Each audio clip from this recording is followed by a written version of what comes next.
Today what we're going to do is we are going to do a review of fractions and decimals. These are something that we're going to be using a lot this year. So the first thing we're going to do is we're going to look at adding and subtracting decimals. So remember, there are two important things that you need to remember about adding and subtracting decimals. And the first is that you have to line up the decimals. The second is that once you're done with the problem, you just bring the decimals straight down. So let's go ahead and take a look at a few examples of these. So I might have something like 1.46 plus 2.3. So I'm going to go ahead then and I'm going to rewrite that because remember I want to line up my decimals. So I have 1.6 or 1.46 rather plus 2.3. If it helps you, then go ahead and put in a 0 as a placeholder if that helps. Now I'm going to go ahead and I'm going to add straight down. So I'm going to get 6, I'm going to get 7, I'm going to get 3, and then I'm just going to go ahead and bring my decimal straight down. The next thing, or the next example, we have is 14.23 plus 8.14. Again, I'm going to go ahead, I'm going to rewrite this. I'm going to go ahead and line up my decimals. Then I can go ahead and I can add straight down. We're going to get 7, we're going to get 3, we get 12, carry your 1, and then we're going to get 2. Again, I'm going to bring my decimal straight down. All right, let's do another example. This time, our next example is going to be a subtraction problem. So let's do 6.29 minus 1.5. So this is a really great example of why it's really important for you to line up your decimals. So if we have 6.29, we need to line up our decimals. Again, if it helps you, when you're doing this, go ahead and put 0 in as a placeholder. Now remember we're subtracting, so don't get in the habit of adding everything. So I'm going to go ahead. I can't take 5 from 2, so I need to borrow. And so then this becomes a 12. So 12 minus 5 is 7. 5 minus 1 is 4. And now again, I can bring my decimal straight down.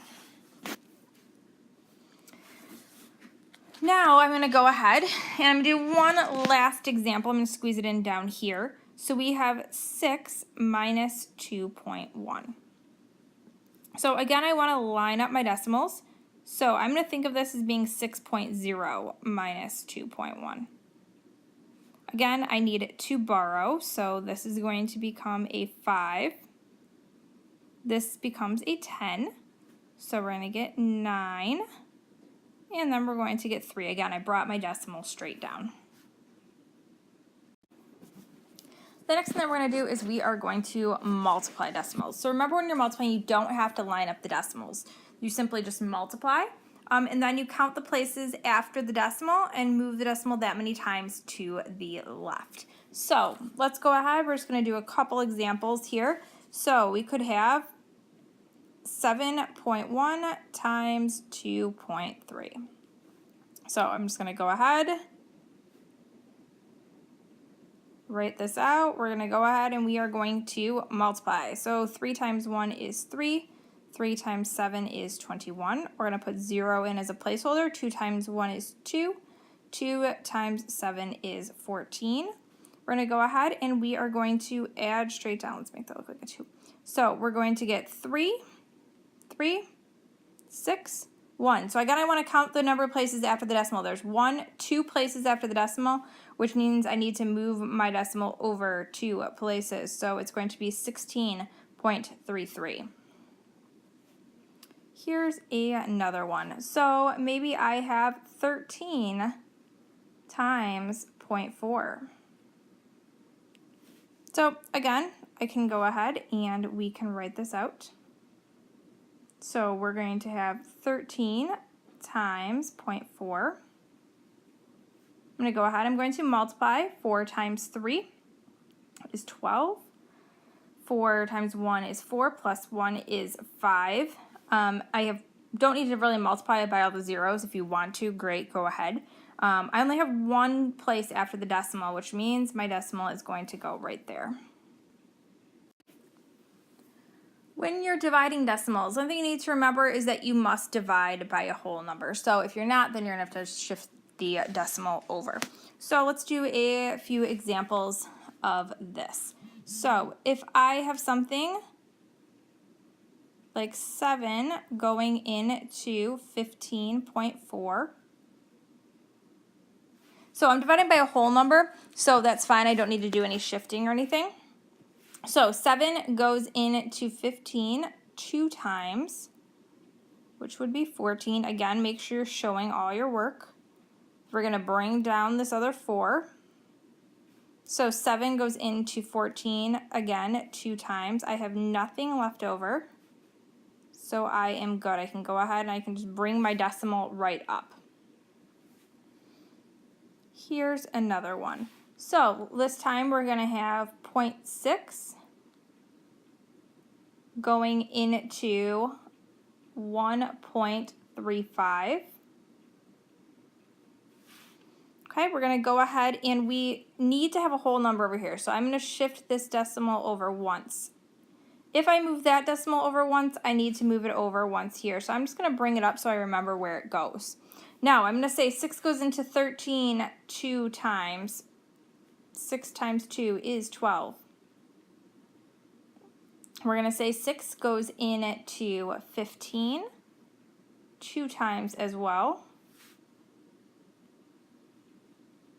I'm going to go ahead, I'm going to bring down another 0.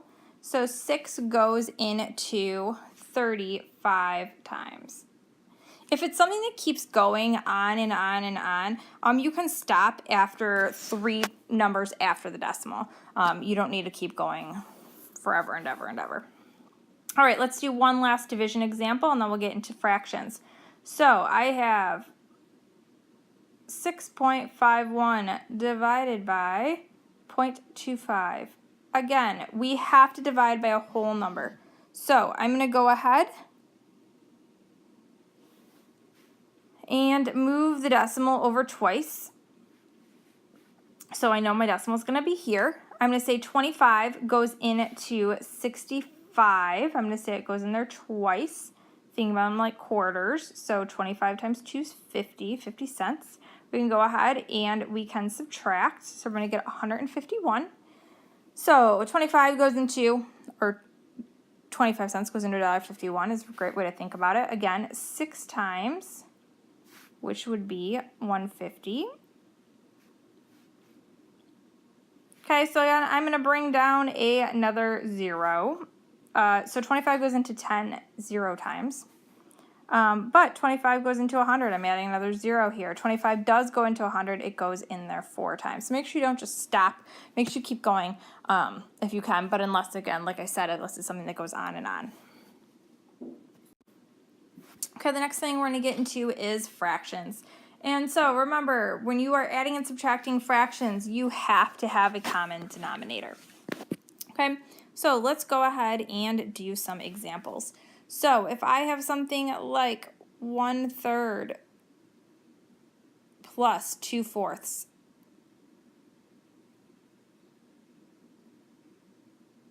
if you like to keep them this way, go ahead and do that. I'm going to rewrite them going up and down just because I think it's a little bit easier to see. But go ahead and do them however you want to do them. So I have 1/3 plus 2/4. I want to find a common denominator here. My common denominator, what they both go into, remember. So they both go into 12. So what I multiply 3 by to get to 12 is 4. 4 times 1 is 4. What I multiply 4 by to get to 12 is 3. 3 times 2 is 6. I'm going to go ahead and I'm going to add this. So I'm going to get 10 over 12. I always want to simplify. So I'm going to get 5/6. All right, let's go ahead and do another one. So my next one, I'm going to do 5/6 minus 1/2.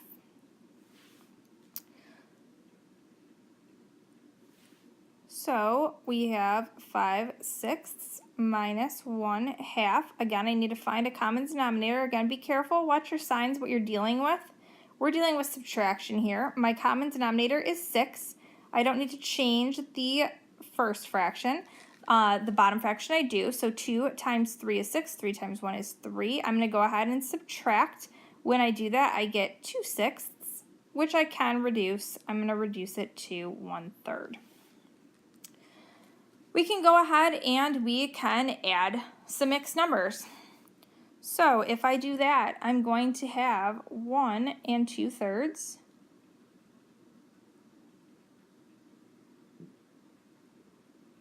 plus 3 4/5.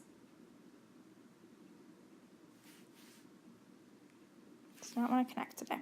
All right, so again, 1 2/3 plus 3 4/5. We want to find a common denominator. I'm going to keep these as mixed numbers. If you're one of those people who likes to turn them into improper fractions and then find a common denominator, great. I just find that the numbers get really big when I do that. So it's entirely up to you though. All right, so my common denominator here is going to be 15. So I multiply 3 by 5 to get to 15. I multiply 2 times 5, which would give me 10. 5 times 3 is 15. 3 times 4 is 12. I can go ahead and add these. I'm going to get 4 22 over 15. Remember, you cannot leave an improper fraction within a mixed number ever.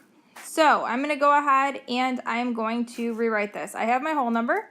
I'm going to change 22 over 15 into a mixed number. So 15 goes into 22 once with 7 left over. Now I can add those together. So my answer is 5 7/15. All right, let's go ahead and see if we can squeeze in a few more over here. So if I have something like 6 4/5 minus 1 1/3. Again, we're going to go ahead and find our common denominator of 15.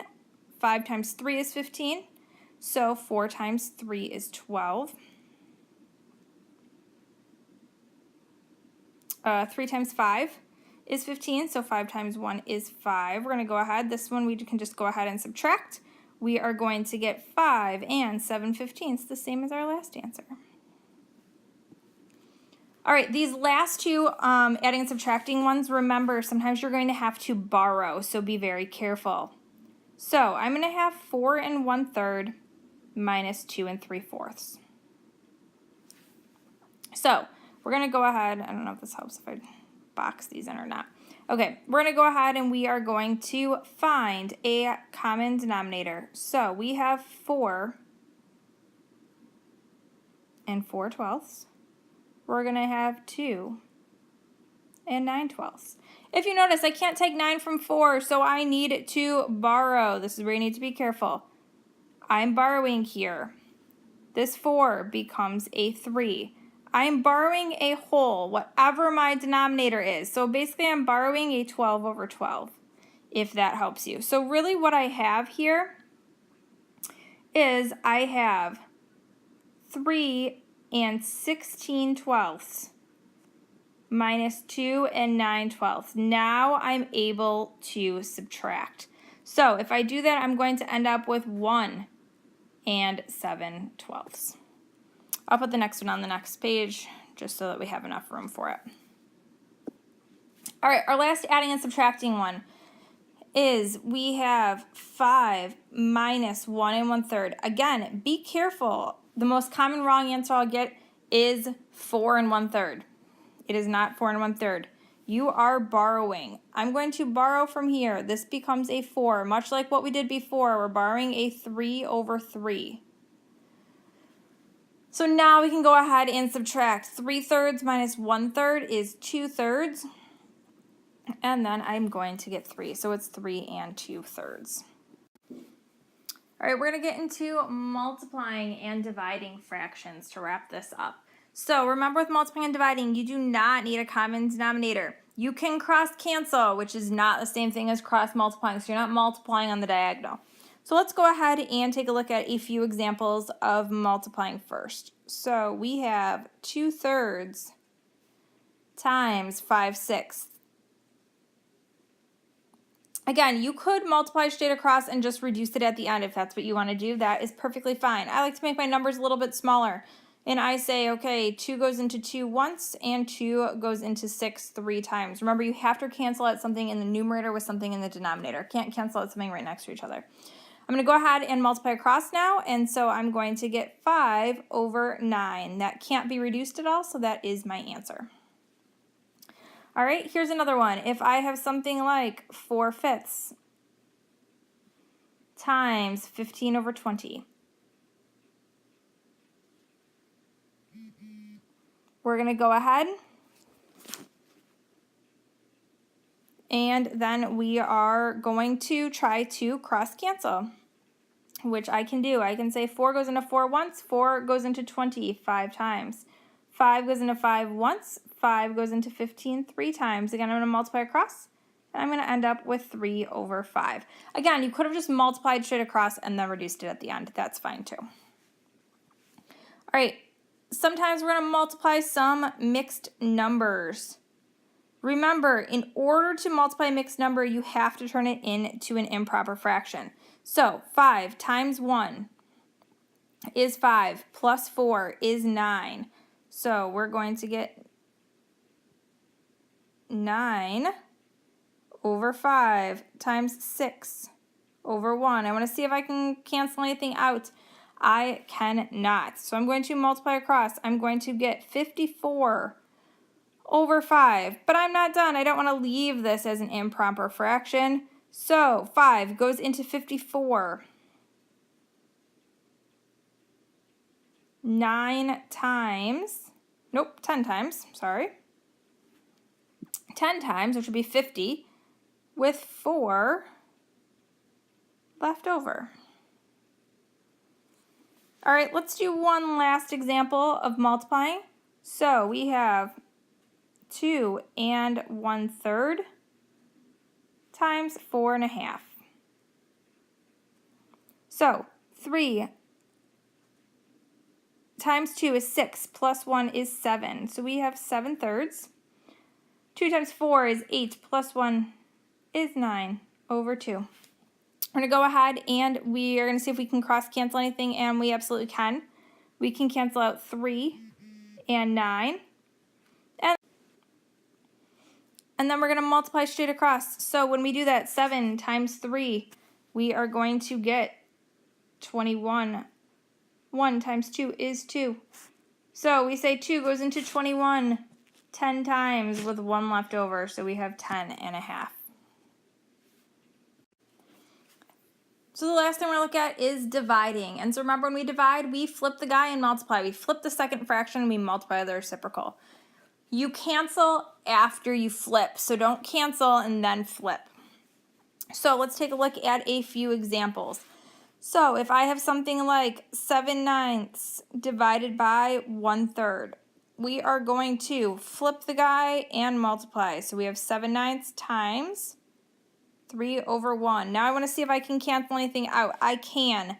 So 3 goes into 3 once, 3 goes into 9 3 times. I'm going to get 7/3, which again, I want to turn that into a mixed number. 3 goes into 7 twice with 1 left over. Let's go ahead and take a look at another example. So I might have something like 2/3 divided by 6. So remember, when you're doing this, you're thinking of 6 as being 6/1. So when you flip it, you're going to get 1/6. Again, I didn't want to cancel out yet. Now I can go ahead and cancel. So I can say that 2 goes into 2 once and 2 goes into 6 3 times. So I'm going to do this. I'm going to get 1/9.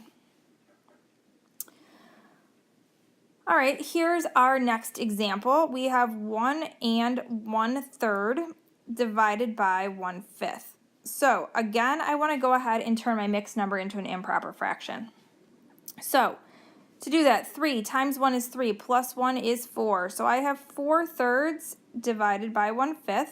I'm going to go ahead and I am going to flip the guy and multiply.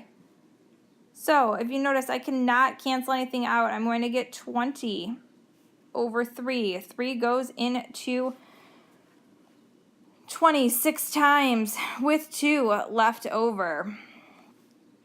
On our very, very last problem for today is this one, is 4 1/2 divided by 2 1/4. So I'm going to turn these into mixed or improper fractions rather. 2 times 4 is 8 plus 1 is 9. I have 9 over 2 divided by 4 times 2 is 8 plus 1 is 9. 9 over 4. We're going to go ahead and we are going to flip the guy and multiply. So we have 9 over 2 times 4 over 9. Now we can do some cross canceling.